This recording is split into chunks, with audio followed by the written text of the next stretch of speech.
Bienvenue dans le débat sur France 24. La France va-t-elle envoyer des chars Leclerc à l'Ukraine ?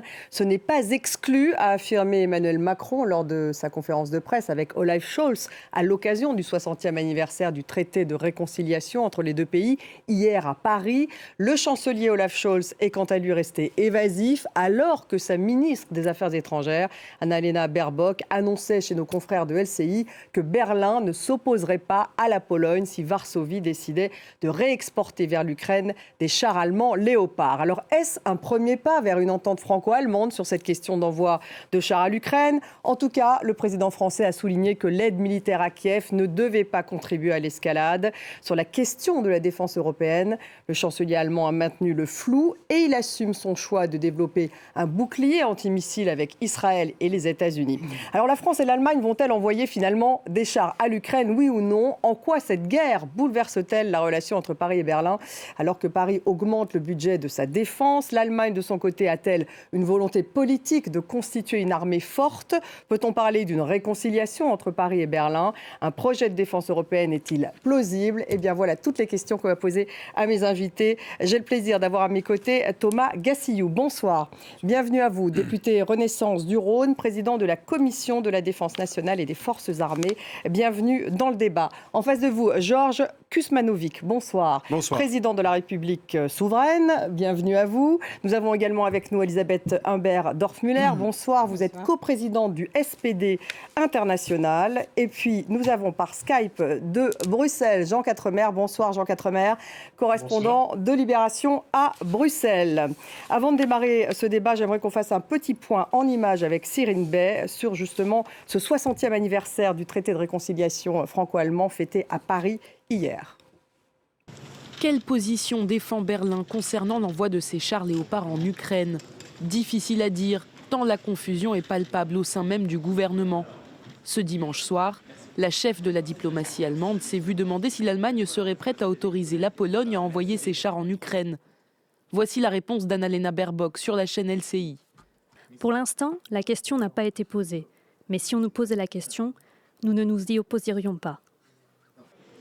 Une déclaration qui a semé le trouble au sein de la coalition au pouvoir et qui est vue comme une pression sur le chancelier de la part de la ministre écologiste. Olaf Scholz, qui lui reste assez évasif lorsque la même question lui est posée. Il préfère mettre en avant la coopération européenne sur les aides fournies à l'Ukraine. L'Ukraine doit savoir qu'on ne va pas l'abandonner. Nous allons continuer de l'aider. Mais nous avons un principe, et c'est un principe qui, je pense, est très important. Nous travaillons ensemble et nous nous consultons. Le ministre de la Défense a réagi très rapidement à la déclaration de la chef de la diplomatie. La décision dépend de beaucoup de facteurs et est prise à la chancellerie. Depuis plusieurs semaines, l'Allemagne est pressée par ses partenaires d'avoir une position claire sur la question des chars. Si elle se montre aussi hésitante, c'est parce qu'elle craint que l'envoi de chars lourds à l'Ukraine soit considéré comme le franchissement d'une ligne rouge par Moscou. Thomas Gassillou, je commence par vous parce que vous êtes l'homme politique de ce plateau. La France va-t-elle, oui ou non, envoyer des chars Leclerc à l'Ukraine ? Alors, ça a été indiqué, le président a demandé d'instruire cette demande et avec 3 conditions essentielles, que ça ne vienne pas porter atteinte à nos capacités de défense, que ce ne soit pas escalatoire avec la Russie, et puis une 3e condition sur le fait que ce soit soutenable et opérationnel. Donc la demande est en cours d'instruction. Il faut rappeler qu'on vient de décider récemment d'envoyer des blindés, les premiers blindés occidentaux, les AMX 10RC, une quarantaine qui ne sont pas encore livrés sur place. Et donc une chose après l'autre... Une chose après l'autre, est-ce que Paris et Berlin sont sur la même longueur d'onde ? Vous constatez que Paris comme Berlin sont en train d'instruire cette demande. Il y a encore eu des déclarations hier soir de la ministre des Affaires étrangères allemande. Et donc, les dossiers sont en cours d'instruction et sans doute pourront évoluer dans les prochaines semaines. On sent quand même beaucoup de prudence, Elisabeth Humbert-Dorfmuller, côté allemand. Est-ce que c'est le problème du SPD, le fait que Olaf Scholz, en tout cas, freine des 4 fers par rapport justement à sa ministre, qui vient, elle, du courant vert, qui est beaucoup plus à même offensive, à même d'envoyer ses chars. Il me semble qu'il y a de la prudence des deux côtés, France et Allemagne. Donc ça, c'est un rapprochement. Alors voilà, je pense que les positions ne sont pas si éloignées que ça. Je pense que et la France et l'Allemagne ont déjà contribué de façon assez considérable à cet effort de guerre. L'Allemagne se place à la 3e place des pays après les États-Unis et le Royaume-Uni en valeur des équipements et des financements pour l'Ukraine. Et donc, cette prudence, ce que vous avez appelé de la prudence, alors il y a eu des critiques plus fortes en Allemagne aussi vis-à-vis de Scholz. Il y a des divisions. Hésitation, il ne sait pas ce qu'il veut, etc. Mais alors, qui dit ça du chancelier ? Les médias, bien sûr. Alors, les médias sont très bons pour faire une pression très, très forte. L'opposition est vent debout. La CDU, bien sûr, elle dit qu'il fallait faire depuis le début. Entre parenthèses, la CDU était aussi le parti qui voulait que l'Allemagne participe à la guerre en Irak. Bon, je ferme la parenthèse. Et il a raison ou pas, Olaf Scholz, puisque vous êtes du même courant ? C'est quelqu'un d'extrêmement prudent qui avance à pas de velours. Alors, ce qui est sûr, c'est que, à mon avis, cette progressive entrée en guerre, parce que nous y sommes, nous entrons progressivement en guerre avec la Russie. Sont des questions de nuances, c'est-à-dire il y a des nuances d'envoyer de l'armement, de former les soldats ukrainiens, d'envoyer de l'équipement lourd. J'ai entendu aujourd'hui que 2 pays baltes ont révoqué leur ambassadeur russe. Ce sont des nuances, mais qui vont toutes vers personne ne sait comment ça va se terminer, mais vers une guerre avec la Russie. Donc on y va, Georges Kuzmanovic. Finalement, ce n'est qu'une façon de discuter, mais on va les envoyer, ces chars, ces blindés. Tout d'abord, il faudrait savoir ce qu'on envoie. On est plutôt dans le fantasme que dans la réalité. Malheureusement, après 30 années de rabotage de nos capacités militaires, nous n'avons pas grand-chose à offrir. Oui, on a quand même des chars Leclerc. Oui, mais on avait 1500 chars lourds au début des années 90, on en a 220, dont un tiers ne roule pas.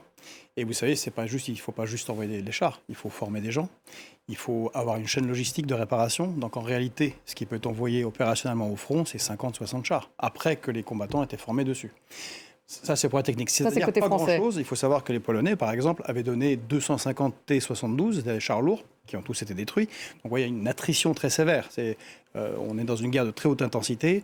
Ces chars seront réduits très vite. Et je regrette que nous ayons perdu notre capacité. Maintenant, nous considérons que la France devrait retrouver le statut qu'elle avait avant, ne pas entrer en guerre, même sortir totalement de la guerre, avoir une attitude gaullienne et œuvrer pour la paix. Car je ne sais pas si on se rend bien compte que vous avez raison. Nous entrons pas à pas dans une guerre face à la Russie.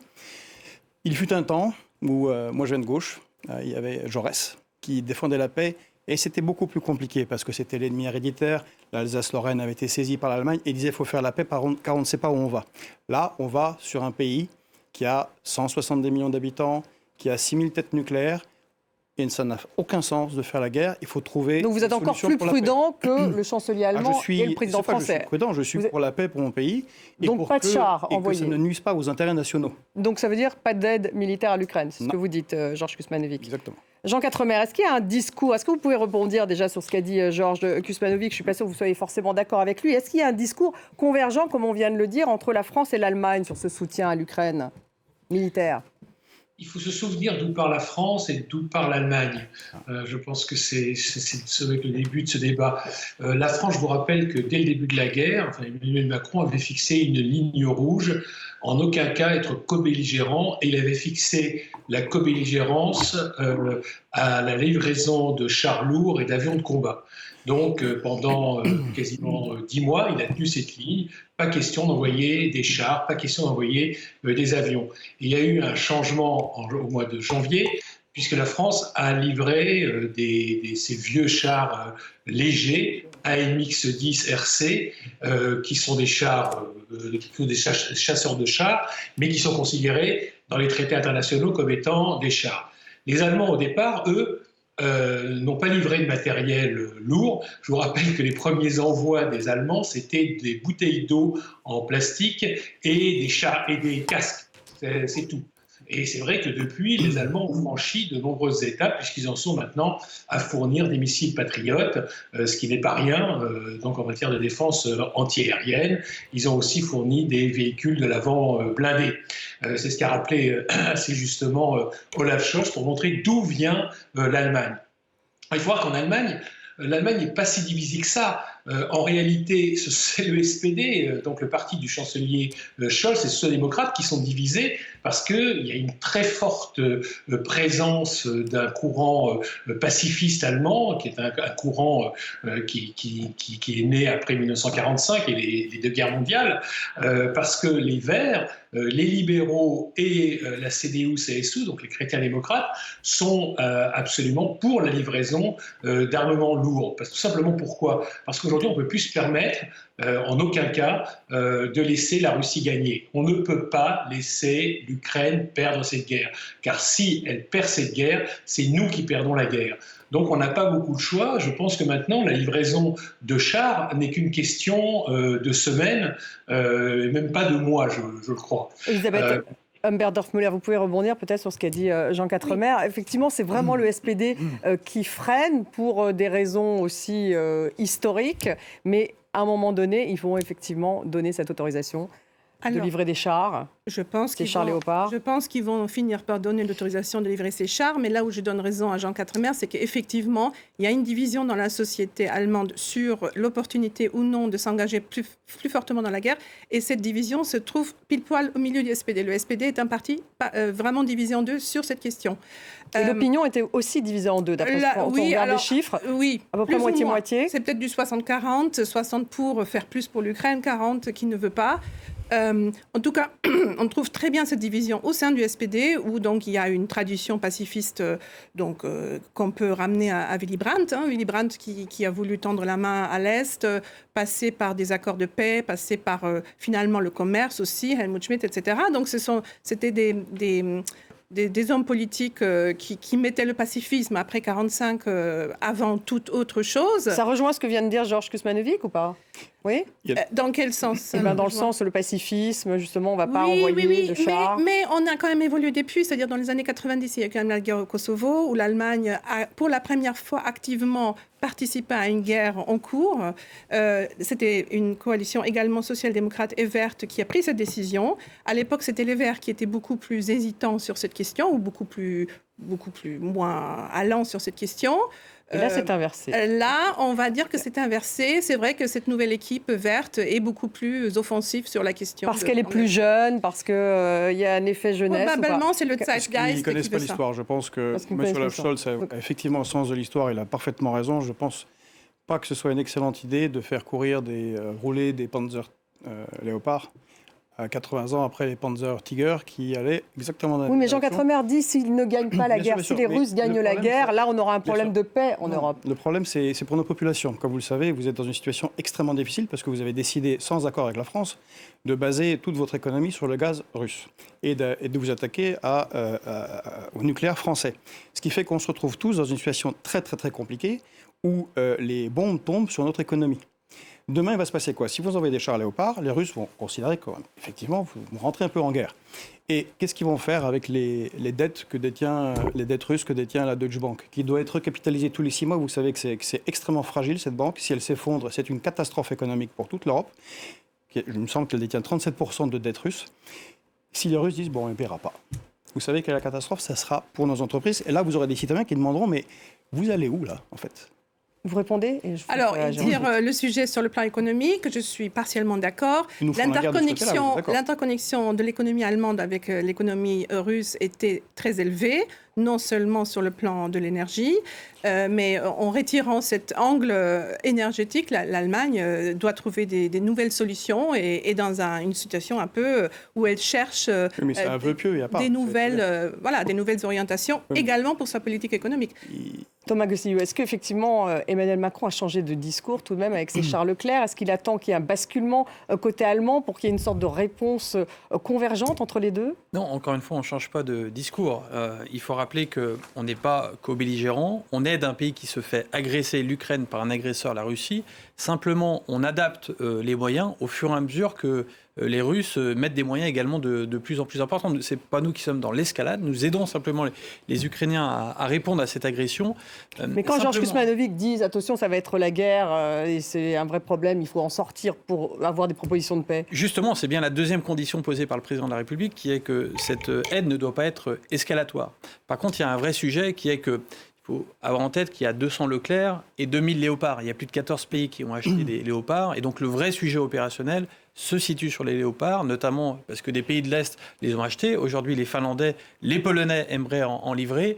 Donc le vrai sujet concerne les Léopards. La France a fourni de nombreux matériels autres que des chars, notamment les canons César, notamment récemment les AMX-10 RC. Et c'est vrai que mais les Ukrainiens demandent des chars Leclerc. Et c'est vrai qu'aujourd'hui, sur ce segment, c'est un sujet principalement allemand. Principalement allemand. En tout cas, le Premier ministre polonais a affirmé aujourd'hui que son gouvernement demanderait la permission à l'Allemagne, donc ce qu'ils allaient faire, d'envoyer ces fameux Léopards à l'Ukraine, et il prévoit de les envoyer, que Berlin donne, oui ou non, son autorisation. On va l'écouter. Nous demanderons l'accord de l'Allemagne, mais c'est en fait une question secondaire. Même si au final on ne l'obtenait pas, nous transmettrons quand même nos chars à l'Ukraine, de pair avec d'autres pays, dans le cadre d'une petite coalition, et ce, même si l'Allemagne n'en faisait pas partie. Jean Quatremer, c'est nouveau ce discours tout de même à l'égard de l'Allemagne, du côté polonais, la Pologne qui pourrait se passer finalement de l'aval de l'Allemagne pour envoyer les chars. Ça fait plusieurs semaines que les Polonais disent à l'Allemagne qu'ils ne tiendront pas compte de leur accord ou de leur désaccord. Il faut bien voir que si la Pologne le fait, la Finlande suivra sans doute, ainsi qu'un certain nombre de pays européens qui possèdent des chars Léopard. Si c'est le cas, ça risque de causer une crise européenne et de fissurer l'unité européenne qui non seulement a résisté à la guerre en Ukraine, mais s'est même renforcée au fil des mois. Donc c'est un jeu extrêmement dangereux que joue Olaf Scholz, c'est-à-dire qu'il ferait mieux maintenant, vu la pression de ses partenaires, qui possèdent le Léopard. Il ne s'agit pas d'exiger de l'Allemagne qu'elle livre ses propres chars Léopard, mais simplement de laisser les partenaires de l'Allemagne réexporter leurs chars. Il faut voir que les Polonais sont d'autant plus disposés à exporter leurs chars Léopard qu'ils ont décidé de les remplacer par des chars Abrams américains. Je voudrais faire juste une petite notation sur les Leclerc. La question des Leclerc est une question, à mon avis, qui ne se pose pas, qui se pose faussement. C'est simplement une façon, pour Emmanuel Macron, d'accroître la pression sur le chancelier en matière de réexportation. Parce qu'il n'y a que 222 chars Leclerc actuellement disponibles en France. La chaîne de production a été arrêtée, ce qui n'est pas le cas des chars Léopard. Et je vous signale que les munitions qu'utilise le char Leclerc, qui est en plus un char difficile à entretenir, avec une chaîne logistique extrêmement lourde, les munitions ne sont pas des munitions compatibles autant. C'est-à-dire qu'il faudrait que nous fournissions aussi les munitions. Donc c'est très compliqué. En réalité, de même pour le char Abrams américain, qui est un char logistiquement extrêmement complexe, qui fonctionne avec un moteur particulier, qui nécessite un carburant particulier, si bien que la seule question qui se pose aujourd'hui en matière de livraison de chars lourds, c'est la question des chars Léopard allemands, largement disponibles, qui ont une chaîne logistique proche de la frontière polonaise et donc ukrainienne, qui sont compatibles avec les standards OTAN. Il faut vraiment avoir bien ça en tête, c'est-à-dire que même si nous on fournit 14 ou 15 chars Leclerc, pourquoi pas, ça sera un signal. C'est ce qu'ont fait les Britanniques en fournissant 14 chars Challenger, ça sera juste un signal, mais ça va compliquer même la tâche des Ukrainiens, parce que les Ukrainiens, s'ils ont 14 Challenger, 14 Leclerc, 14 Léopard, ça ne va pas faire leurs affaires. Et en même temps, c'est ce qu'ils demandent en ce moment. Ils demandent des chars tous azimuts, si je puis dire. Oui. Mais vous savez... Georges Kusmanlik. Vous savez, monsieur Quatremer... Attendez, Jean Quatremer, oui, allez-y. Rapidement. Je crois que véritablement, les Polonais demandent, les Ukrainiens aussi, en fait, ce qu'ils veulent, c'est un signe politique d'un engagement déterminé à leur côté. En plus, ils craignent beaucoup le printemps qui arrive et une éventuelle contre-offensive russe.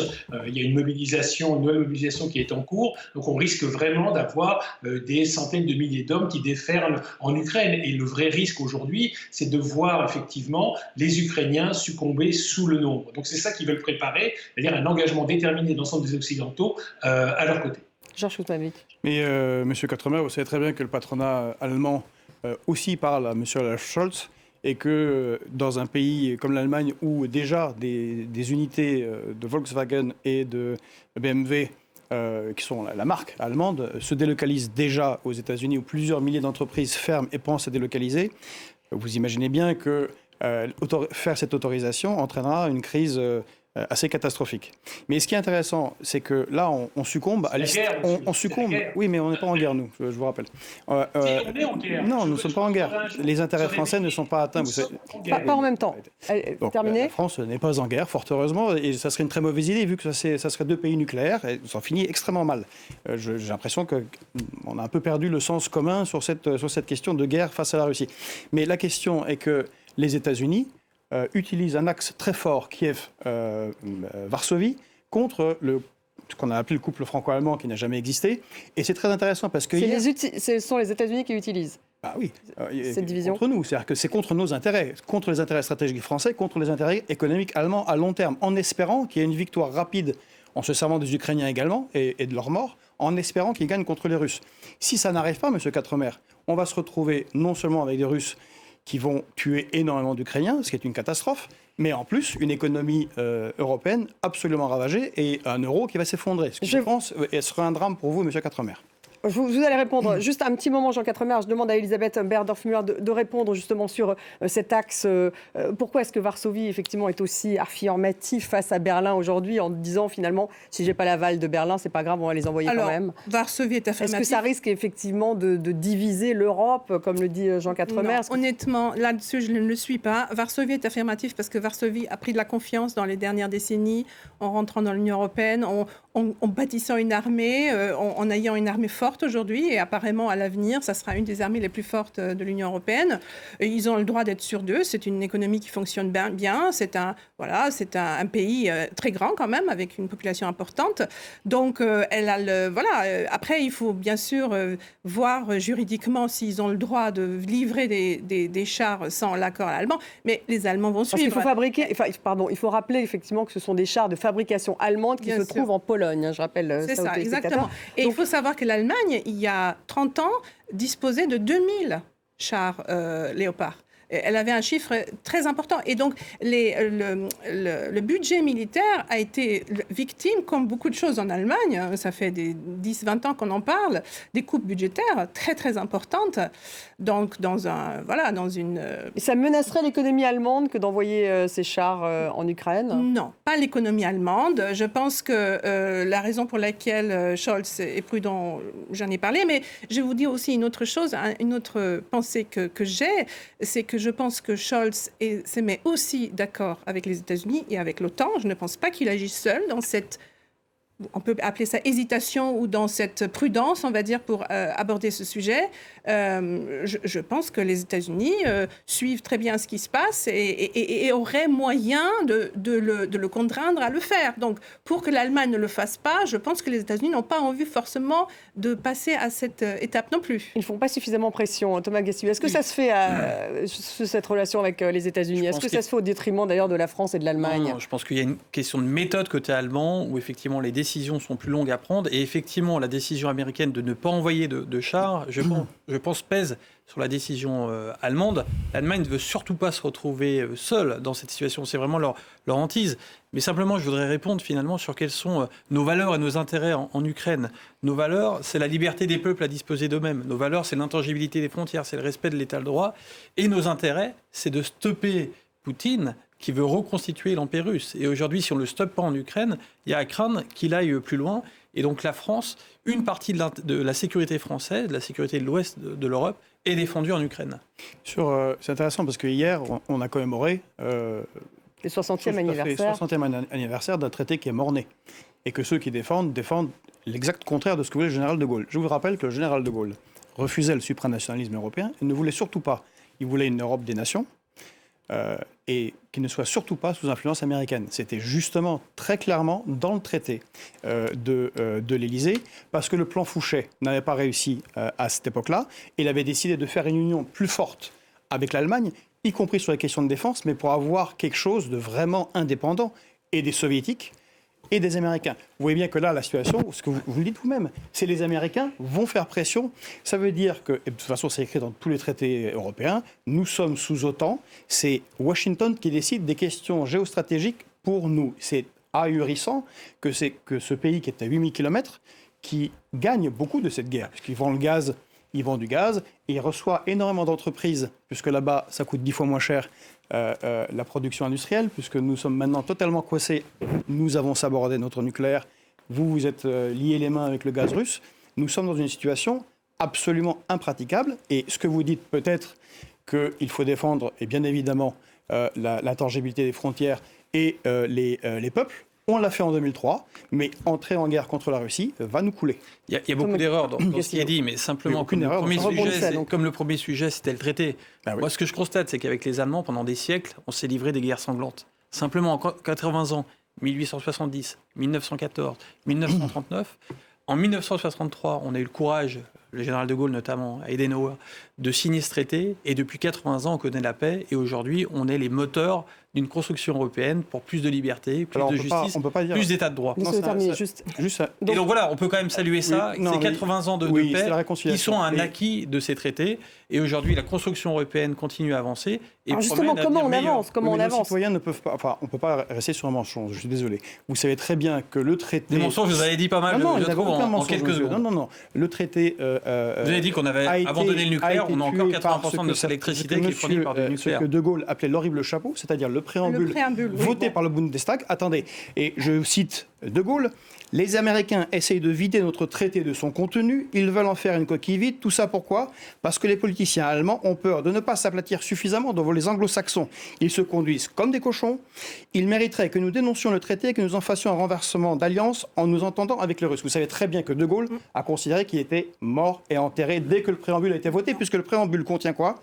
Soumission à l'OTAN, aux États-Unis et au GATT. Les trois choses que... Elisabeth Humbert-Dorfmer, vous répondez. Je vous ferai réagir, Jean Quatremer. Les choses ne sont jamais aussi noires et blanches comme vous les décrivez. Les auditeurs peuvent vérifier. Le traité de l'Élysée n'était pas du tout mort-né. C'était un acte fondateur qui a on va dire, infusé la relation entre les deux pays pendant des décennies. Le préambule a été effectivement une relativisation du traité, ça c'est sans contestation. Ça c'était le parti de Adenauer, la CDU, qui se voyait quand même beaucoup plus atlantiste qu'orienté vers la France.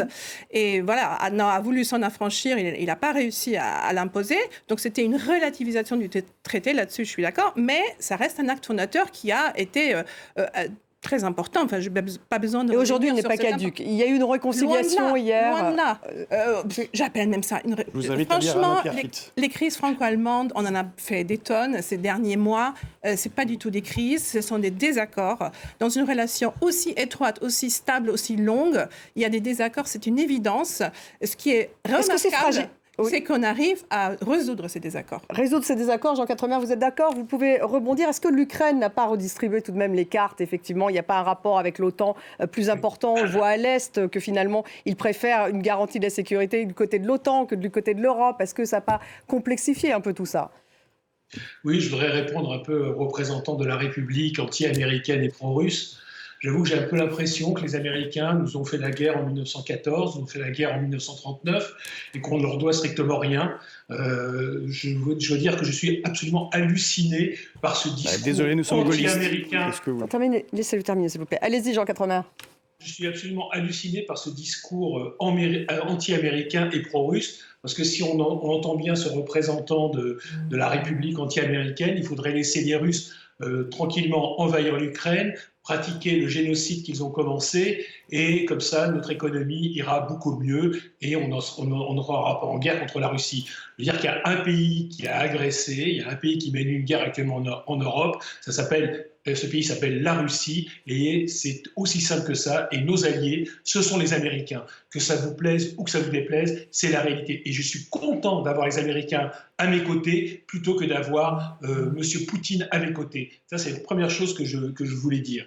Alors ensuite, sur la question des liens franco-allemands, moi, je suis tout à fait d'accord. C'est-à-dire que là, on n'est pas dans une crise, on est dans des mésententes. Et la mésentente, elle n'est pas liée à l'Allemagne. La mésentente actuelle, elle est liée simplement à la coalition allemande, qui est une coalition tout à fait baroque.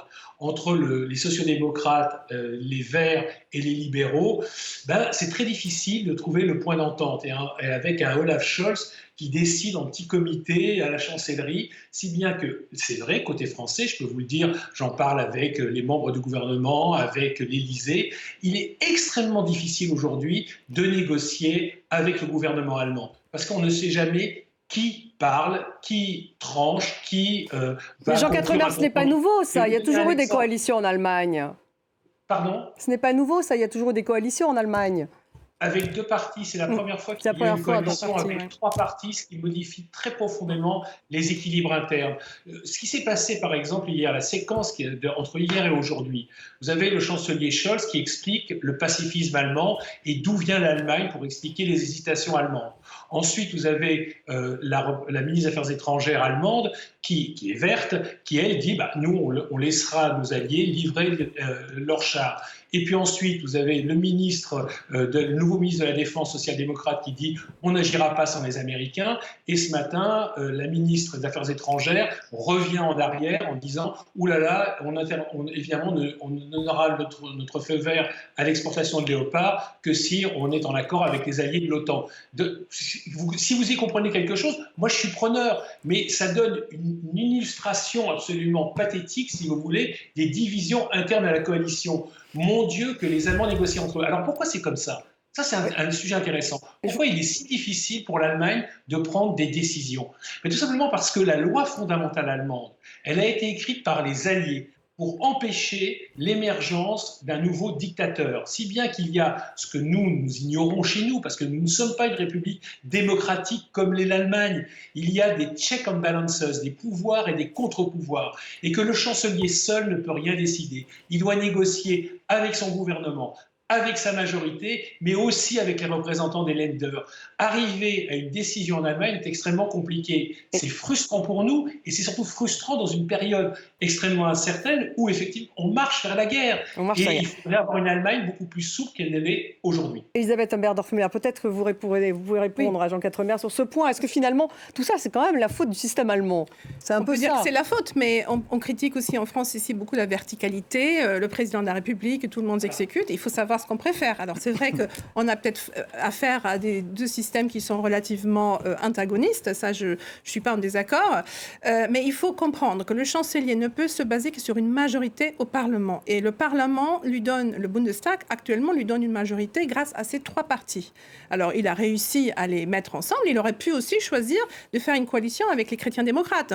Peut-être que ça aurait été On se souvient que ça a pris des mois avant qu'il Ça prend toujours des mois parce qu'ils signent des contrats de coalition épais de 60 pages et ensuite, voilà. Mais maintenant, on a la guerre en Ukraine qui change tout, qui a changé le contrat de coalition. Et c'est vrai que les 3 partis ne sont pas d'accord sur tout. Dans les personnes qui se sont exprimées, Jean Quatremer a oublié aussi la présidente de la commission de la défense du Bundestag qui est une libérale et qui a très vertement critiqué cette prudence scholzienne.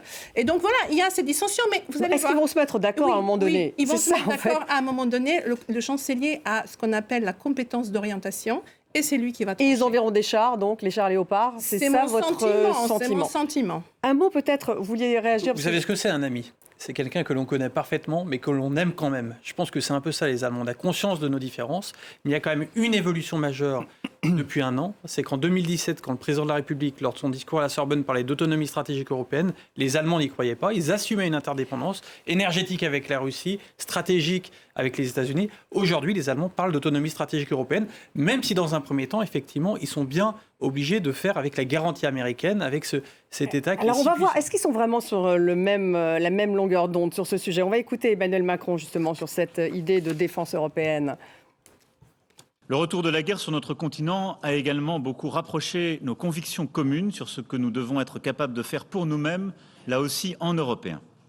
Dans cette droite ligne, nos échanges ont porté sur les questions de défense et nous sommes déterminés à continuer à prendre les mesures nécessaires à nos capacités européennes de défense. Je me réjouis à cet égard des avancées des dernières semaines dans notre partenariat stratégique, en particulier s'agissant du SCAF.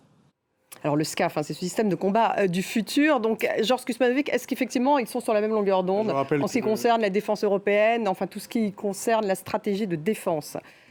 Juste, je voudrais m'opposer au terrorisme intellectuel de M. Quatremer.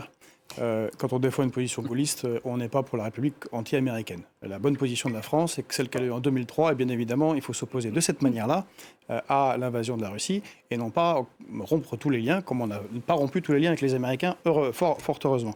Maintenant, sur le SCAF, je vous rappelle que nous avons notre PDG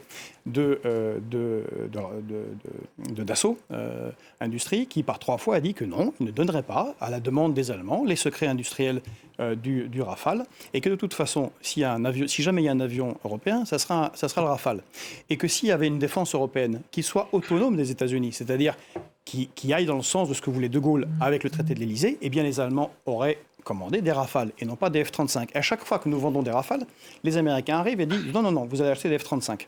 On aurait pu nous acheter des Léopards. Vous voyez, c'est comme ça qu'on construit. Et contrairement à ce que dit M. Quatremer, dans la logique gaullienne, nous souhaiterions, en tout cas nous, certes, et beaucoup je pense en France, des États-Unis d'Europe. Mais indépendant, vous comprenez ? Indépendant, c'est indépendant. Et c'est seulement quand vous êtes indépendant de l'OTAN et des États-Unis, nous sommes quand même la première économie mondiale, il y a 450 millions de citoyens, nous avons 1,3 million de soldats, nous avons des chaînes industrielles, nous savons faire des super avions, des super chars. On devrait y arriver en étant réellement indépendant. Et c'est ça le sens de De Gaulle avec le traité de l'Élysée. C'est un rapprochement très très fort avec l'Allemagne, mais en toute indépendance. Jean Quatremer, est-ce qu'il y a effectivement un rapprochement avec l'Allemagne sur le plan militaire, sur le plan de la défense ? Est-ce qu'il n'y a pas deux discours, celui d'Emmanuel Macron sur cette autonomie de défense européenne et celui des Allemands qui parlent d'ailleurs de ce projet de bouclier aérien européen qui associe 14 pays de l'OTAN, mais ni la France ni la Pologne ? Que les choses ne soient pas faciles entre la France et l'Allemagne, ce n'est pas nouveau, mais je vous rappelle que sur la très grande majorité des projets industriels, parce que c'est de ça dont on parle pour l'instant. Quand on parle d'Europe de la défense, on parle d'Europe industrielle de la défense. La très grande majorité des projets franco-allemands ont donné des fruits et ont très bien fonctionné. Sur 35 projets, la plupart, donc à peu près 32, je crois, ont abouti. Alors dans le passé, le projet qui n'a pas abouti, et ça a été dommage, à 2 reprises, ça a été le char de combat franco-allemand, parce que les Allemands 2 fois n'en ont pas voulu. Mais cette fois-ci, le MGCS, donc le char de combat du futur, c'était dans la déclaration qui a été adoptée hier par les Français et les Allemands, va aboutir, puisqu'ils sont arrivés, Français et Allemands, à un quasi-accord sur la répartition de la charge industrielle. Le SCAF, vous pensez qu'il va aboutir ? Oui, là je pense que le MGCS, selon mes sources en tous les cas, va aboutir. C'est vraiment plus qu'une question de semaines. Le SCAF, c'est la même chose. C'est que maintenant, les Allemands ont accepté. Ils ont accepté effectivement que Dassault garde ses secrets industriels, parce que c'est vrai qu'il y avait une demande allemande de partager les secrets industriels de Dassault et donc de faire de Dassault, si vous voulez, une sorte de sous-division d'Airbus. Et ça, Dassault n'a pas voulu, et à juste titre, à mon sens.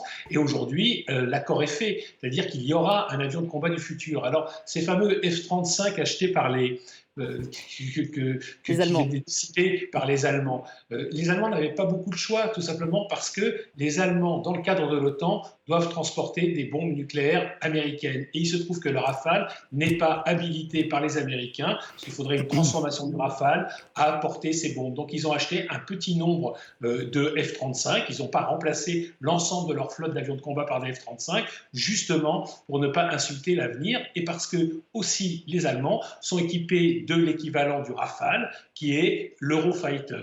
Voilà. Elisabeth Humbert-Dorfmüller. Il est plutôt très positif, Jean Quatremer, sur cette coopération militaire, sur la défense. Le projet bouclier aérien, néanmoins, donc ce qu'ils appellent en anglais le European Sky Shield, me semble-t-il. 14 pays de l'OTAN, pas la France, pas la Pologne. Ça, c'est tout de même un projet, on a l'impression qu'Olaf Scholz y tient. Ce n'est pas un projet avec la France. Oui, il a voulu prendre des initiatives dans le cadre de ce changement de paradigme, de cette nouvelle, on va dire, réarmement de l'armée allemande. C'est vrai que l'Allemagne est sous parapluie nucléaire américain. La France, c'est une puissance nucléaire, donc elle a peut-être, pour cette raison, elle n'avait pas sa place, peut-être pour cette raison, dans ce projet. Ceci étant dit, moi je sais que mon parti, et donc le parti de Scholz, du chancelier,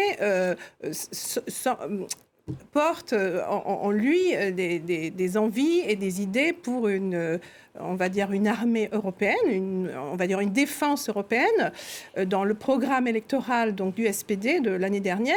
Qui implique combien de pays en Europe? Parce qu'on a vu aussi que le projet d'Olaf Scholz, c'était de faire une Europe beaucoup plus élargie, d'y intégrer d'ailleurs vraiment des pays de l'Est. Enfin, on était dans une Europe à 35. C'était ça le discours d'Olaf Scholz. Il va falloir commencer avec les nations qui le souhaitent, avec leurs armées. Et voilà, ça faisait partie du programme électoral du SPD. Hein. Donc, on espère aller dans ce sens-là. C'est vrai que la guerre en Ukraine a bousculé les choses. On a pendant longtemps appelé un réveil stratégique allemand. Nous y sommes. Nous allons faire l'avion du futur avec les Allemands. Nous allons faire le char de combat du futur avec les Allemands. Les Allemands prennent une initiative, ce bouclier antimissile européen. Effectivement, nous ne partons pas du même endroit. Nous sommes un État doté de la dissuasion. Donc, a priori, nous ne craignons pas une attaque sur notre sol, ce qui n'est pas le cas de l'Allemagne. Une discussion est engagée pour définir les objectifs stratégiques que l'on recherche et valoriser les solutions européennes, puisqu'il se trouve qu'effectivement, que ce soit les Français, les Italiens, les Anglais, nous avons des solutions antimissiles matures. Et donc, cette discussion en cours, cette discussion, elle est nécessaire. Ce n'est pas Germany First. Non.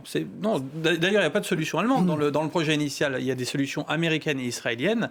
Effectivement, on aurait préféré que les Allemands nous associent davantage à ce projet-là. Mais maintenant, il est encore largement temps de rétablir le tir et de construire ensemble cette solution commune. Je rappelle, le traité Mornay de l'Élysée prévoyait justement une couverture nucléaire par la France. C'était ça l'idée, c'est justement de ne pas dépendre, encore une fois, des États-Unis.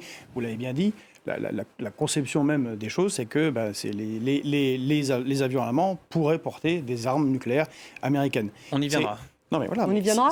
On y viendra. Lors de son dernier discours à l'école de guerre, le président de la République a appelé les Européens à entamer cette discussion qui est un impensé stratégique. J'ai vu encore moins longuement hier mon homologue allemande. La discussion est en cours. La France a déjà défini les intérêts européens comme faisant partie normalement de ses intérêts vitaux.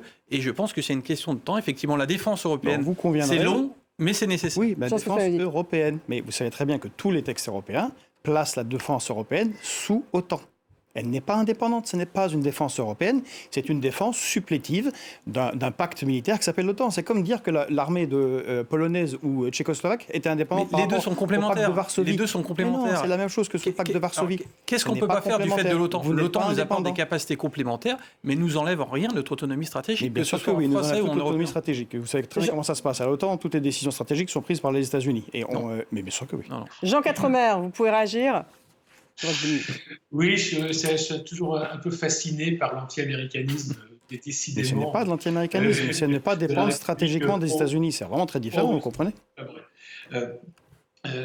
En l'occurrence, vous savez, sans les Américains, je me demande ce que serait la défense européenne. Est-ce que même nous aurions les moyens, d'après ce que dit un rapport récent du Sénat, de tenir plus de 3 jours en cas de combat de haute intensité? Je suis très content d'avoir les Américains à nos côtés. Nous avons collectivement des armées, et ce n'est pas les Américains qui nous l'ont demandé, parce que les Américains nous demandent depuis des dizaines d'années d'augmenter nos budgets militaires, que nous atteignions tous collectivement 2% au minimum de notre PIB consacré à la défense, et nous ne l'avons pas fait. Même les Français ne l'ont pas fait, et pourtant ils ont fait des efforts. Pour vous donner une idée, l'Allemagne, depuis 2000, donc depuis 22 ans, si elle avait respecté les 2% de PIB de dépenses militaires, aurait dû dépenser 400 milliards d'euros de plus. 400 milliards d'euros de plus. Alors si aujourd'hui, effectivement, l'Allemagne a des marges de manœuvre budgétaires, c'est parce qu'elle a sous-investi dans sa défense. Mais collectivement, en Europe, nous n'avons pas les moyens de notre défense.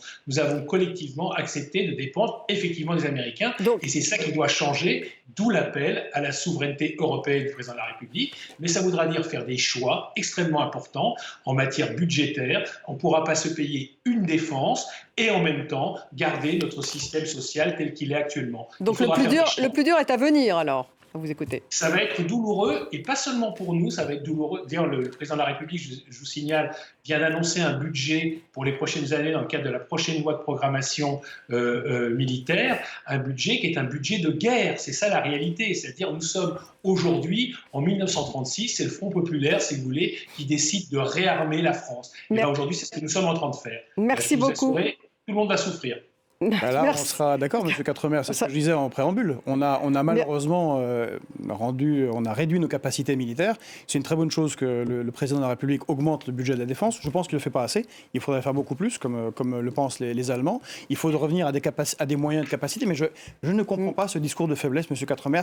La France a l'arme nucléaire. Nous ne pouvons pas être attaqués et nos alliés ne peuvent pas l'être. Merci Georges Kusmanovic. Merci beaucoup à vous, Jean Quatremer, d'avoir été avec nous en direct de Bruxelles. Merci Thomas Gassillou. Merci Elisabeth Humbert-Dorfmüller. Et merci à vous tous de nous avoir suivis. Vous restez avec nous sur France 24.